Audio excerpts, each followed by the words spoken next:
ontem, ao mesmo tempo que eu tive uma enorme alegria, eu diria até que euforia individual, ao mesmo tempo eu tive uma grande frustração e tristeza no campo coletivo. É que ontem eu tive o privilégio de tomar, por idade, num cronograma bastante avançado no meu estado, a vacina. No mesmo momento em que tomava a vacina, visualizava nas redes sociais que uma mulher como eu, do interior do meu estado como eu, com a mesma idade que eu, depois de ter tido complicação com o coronavírus, teve que ir às pressas, porque não tinha UTI no meu estado, para Rondônia, e lá faleceu. Eu trago esse episódio porque ela não me sai da cabeça até agora. Faz um pouco mais de 24 horas que eu tomei a vacina. Eu fui para casa, eu fui almoçar com a minha família. E essa mulher não teve essa oportunidade. Eu pude celebrar a vacina com os meus amigos, com a minha família. Ela não. Eu estou aqui neste momento, tendo a oportunidade de celebrar a vida. Ela não. Eu falo isso porque as perguntas que farei serão exatamente a respeito da omissão culposa e dolosa do governo que Vossa Excelência serviu, não sei se ainda serve, em relação ao atraso dessas vacinas que poderiam já estar no braço de milhões de brasileiros da minha faixa etária e da faixa etária de homens e mulheres de 35 ou talvez 40 anos ou mais. Praticamente a maioria do povo brasileiro considerável vacinável, para ser bem popular, e aí entre aspas esse termo. Ela poderia ser Maria, Simone, Leila, se fosse homem poderia chamar Elcio, Renan, Jair ou Messias. Mas ela aqui representa o coletivo e é sobre isso que eu quero tratar. Ela não foi vacinada, secretário, não por falta de oferta de vacinas ao governo federal. Ela não foi vacinada por omissão deliberada do governo em não adquirir as vacinas, isso já está comprovado. Eu não vou fazer nenhuma pergunta sobre isso. Isso aí já foi sobejamente avaliado, analisado, investigado e deve ter milhões de páginas no subsolo desse Senado comprovando essa ação deliberada. O que nós temos nessa CPI de diferente de todas as outras, e que é por isso que ela tem tanta audiência, é que ela não trata só de corrupção, que sim, nós vamos investigar se houve corrupção no governo federal e nos governos estaduais. Nós não seremos omissos em relação a isso.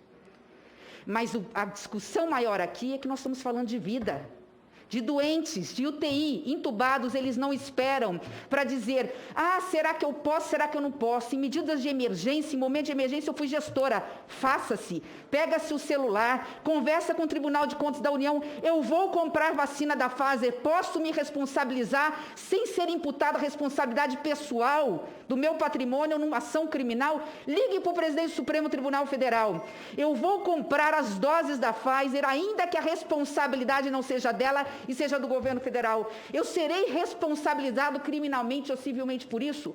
Qual é a autoridade, qual é o órgão fiscal, qual é o órgão de controle, qual é o órgão judicial que diria isso?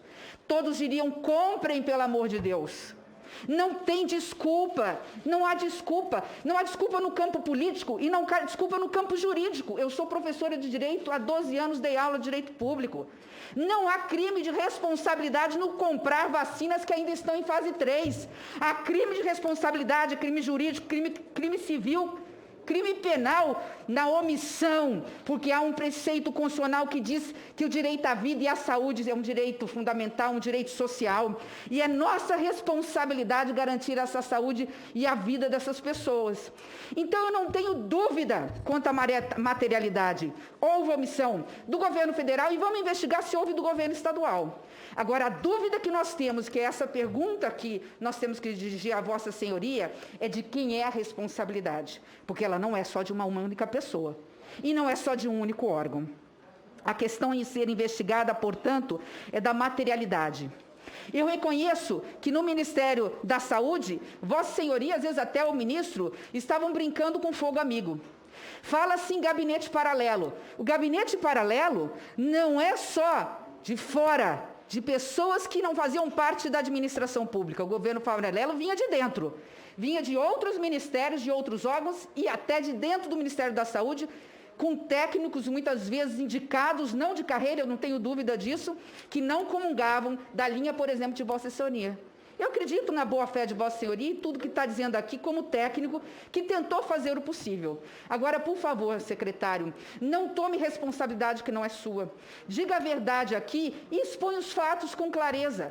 Nós estamos vendo nas suas respostas que Vossa Senhoria fez o que podia dentro do limite, até da hierarquia, né, tão importante para o Exército Brasileiro e para as Forças Armadas, que até isso, esse governo teve a capacidade de arranhar na sua credibilidade. As Forças Armadas do Brasil são a grande referência das instituições brasileiras. É aquela que nos defende na nossa soberania nacional e que nos protege quando nós mais precisamos.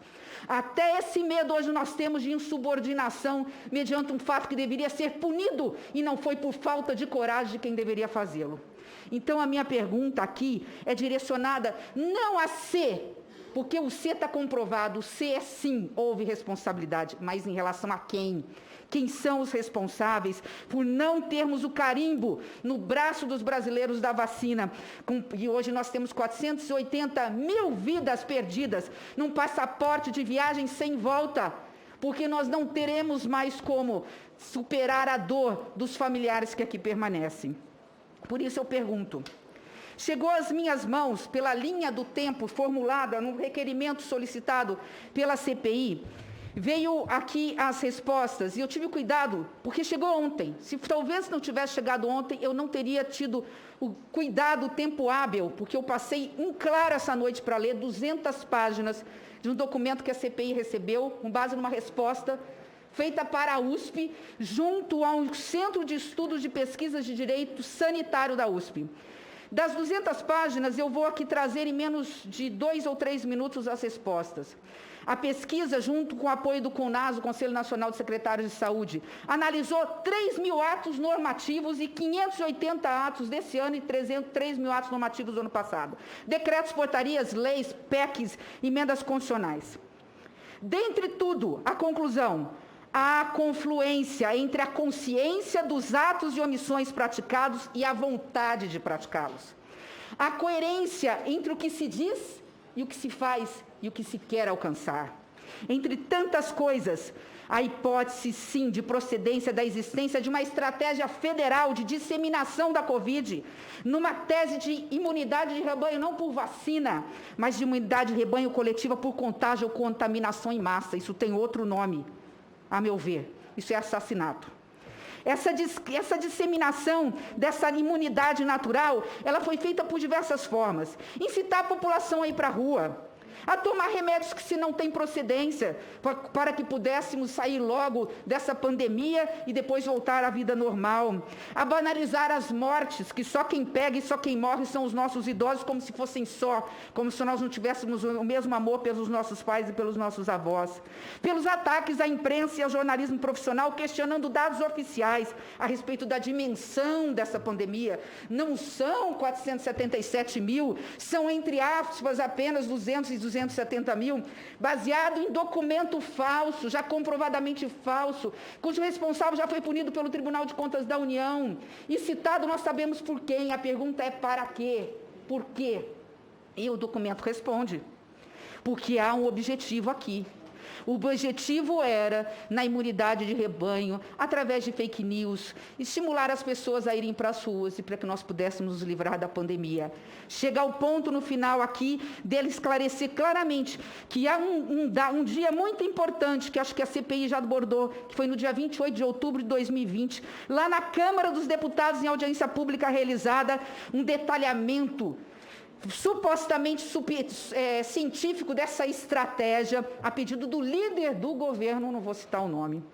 Não ocorreu mudança nem mesmo quando o país virou pária internacional, quando nós viramos o epicentro, quando nós perdemos o controle da vida das pessoas. Enfim, chega a dizer dos efeitos do discurso das autoridades federais no comportamento da população. Eu vou repetir: os efeitos dos discursos das autoridades federais no comportamento das pessoas, estimulando a aglomeração e provocando aglomeração. Qual é a conclusão? A incitação, eu vou ler entre aspas, a incitação ao contágio tem como principais pilares a disseminação da falsa crença que existe um tratamento precoce para a doença e o constante estímulo ao desrespeito massivo das medidas sanitárias básicas, como distanciamento físico e uso de máscaras, agravada pela banalização do sofrimento e da morte. E aí, sobre o uso de máscaras, vem a minha primeira pergunta. O Ministério da Saúde era consultado oficialmente ou extraoficialmente sobre projetos do governo federal, sobre não só as portarias do próprio Ministério, mas decretos baixados pelo presidente da República a respeito de política sanitária no combate à pandemia? Que eu tenha conhecimento, não. Nem para as nossas portarias, nem com relação a essas informações. Com relação a portarias de fronteira, por exemplo, nós éramos ouvidos na Casa Civil e outros temas, que eu não me recordo agora, que nos chamavam para discutir na Casa Civil. Então, desses 3.000 atos normativos do ano passado e os mais de 500 atos, relator Renan, dos 3.500 atos normativos, decretos, portarias, projetos de lei, medidas provisórias e até emenda constitucional, o Ministério da Saúde, no que se refere à pandemia, não era cotidianamente ouvido no sentido da validade, da conveniência, da oportunidade, do mérito desses atos? Os que eu tenho conhecimento e que eu participei com técnicos do Ministério foram portarias sobre controle de fronteiras, abertura de aeroportos, medidas provisórias de abertura de recursos, discussão como a COVAX Facility e discussões como a encomenda tecnológica. Se Vossa Senhoria está lembrando, contando nos dedos, eu apontei 3.500 atos normativos e projetos que foram apresentados, então, Vossa Senhoria, aqui, e agradeço pela sinceridade, pela verdade, como eu disse, eu confio na sensibilidade de Vossa Senhoria, que Vossa Senhoria não fazia parte desse gabinete paralelo, confirma a conclusão que vou chegar. Se não foi chamado, não era chamado para opinar, acredito eu que nem mesmo dos projetos de iniciativa do Congresso Nacional, quando os projetos eram do Congresso Nacional relacionados à pandemia. Muitas vezes, senadora, chegavam por intermédio da assessoria parlamentar para nós nos pronunciarmos. E houve pronunciamento do Ministério por notas técnicas que eram encaminhados para a sanção de leis, veto de algum artigo. Pois bem, assim. veja, secretário, no pico da primeira onda, presidente, senador Humberto, no pico da primeira onda, em julho, um deputado federal apresentou um projeto sobre uso de máscara. Ele foi vetado parcialmente, relacionado a estabelecimento comercial. Os estabelecimentos comerciais eram obrigados a dar gratuitamente máscaras para seus funcionários. Foi sancionado. Foram vetados alguns dispositivos, veio no último dia para o Congresso Nacional. Depois de 3 dias, fora do prazo do veto, veio um novo veto. Eu não sei como isso não passou desapercebido pelos presidentes das casas. Veio um novo veto. No pico da pandemia, secretário Elcio. Sabe quais foram os novos vetos? Pasmem. Olha o trabalho que se deu ao gabinete paralelo, que nega a pandemia e que nega que a máscara é tão necessária praticamente quanto a vacinação. O veto era o seguinte: fica vetado o dispositivo que exigia que nos órgãos e entidades de estabelecimentos comerciais deveria se afixar um cartaz informativo sobre o uso correto da máscara. Como que esse governo não está negando a pandemia? Como esse governo não estava preconizando a imunidade de rebanho? Como esse governo não tinha um gabinete paralelo? Se Vossa Senhoria acabou de dizer que não era questionado sobre o veto desses dispositivos. Eu vou mais.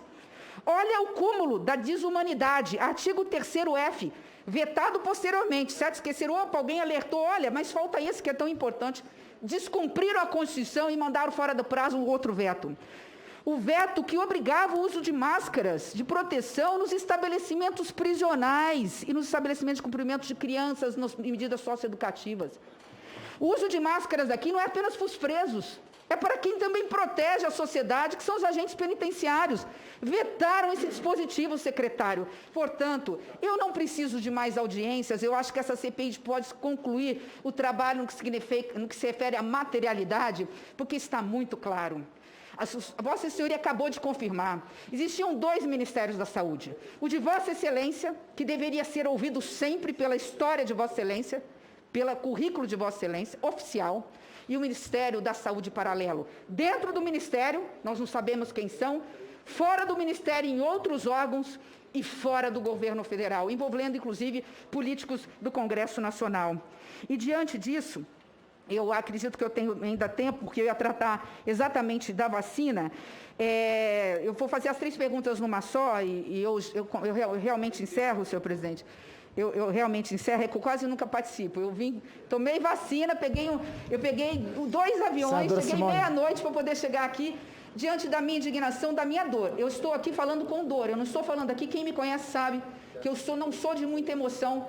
Dentro do Congresso eu procuro separar as coisas, mas está impossível como mulher, como cidadã e como cristã, separar a minha atividade enquanto senadora da República da minha condição de ser humano, cidadã, que está se doendo pela dor de outras pessoas que eu sequer conheço. Eu peço desculpas a Vossa Senhoria por estar ouvindo um desabafo aqui.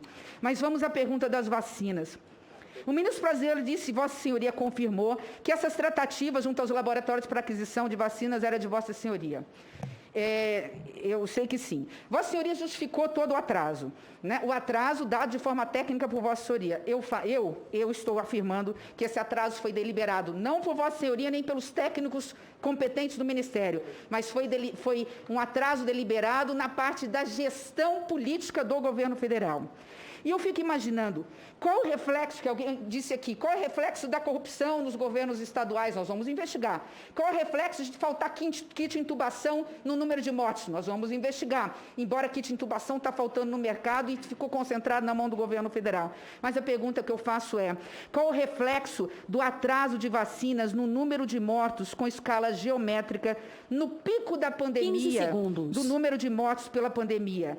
E mais, eu volto a falar da minha conterrânea sobre o aspecto do coletivo. Se as negociações das vacinas tivessem tomado outro rumo, o rumo da coragem, o rumo de defender a sociedade brasileira acima de tudo, né? De um governo que sabe ser leão, igual a Receita Federal, em relação aos pequenos contribuintes, que sabe ser um leão em relação aos pequenos, mas que mia, que nem um gatinho diante dos poderosos, eu pergunto, se nós tivéssemos tomado outro rumo, se nós tivéssemos contratado, doa quem doer, tendo o Congresso Nacional como parceiro as vacinas da Pfizer, lá atrás, quando foi oferecidas, eu pergunto, nós teríamos aqui como fazer uma estimativa, secretário, de quantos brasileiros da minha idade, na faixa dos 50 a 60 anos, teriam sido, que contraíram o coronavírus no final de abril, início de maio para cá. Quantas pessoas morreram e podiam ser salvas? E mais ainda, quantos de idades inferiores à minha?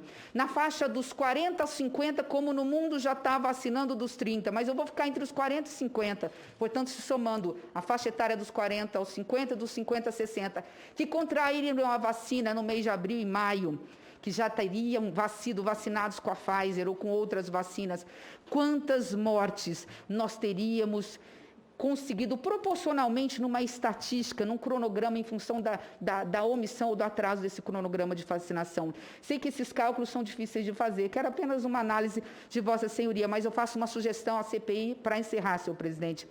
Eu acho que cabe aqui fazer essa pergunta, talvez eu não esteja aqui, porque nós, infelizmente, temos pouca voz aqui, nós não somos membros titulares, secretário, mas vale a pena fazer essa pergunta, relator, para os técnicos que vêm na sexta-feira numa projeção. Tenho certeza que eles têm isso de cabeça.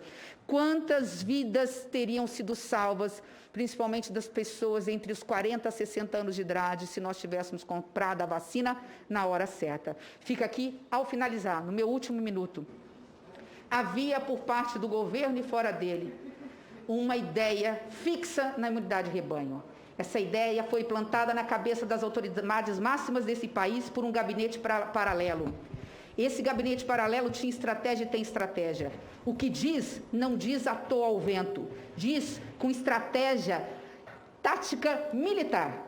Há uma tática militar de disseminar fake news, de dizer inverdades, de misturar a verdade e confundir a cabeça da população, de, com exemplo, fazer aglomeração para que as pessoas também sigam, para tomar cloroquina no lugar de vacina, para todo mundo se contaminar logo e nós voltarmos à vida normal.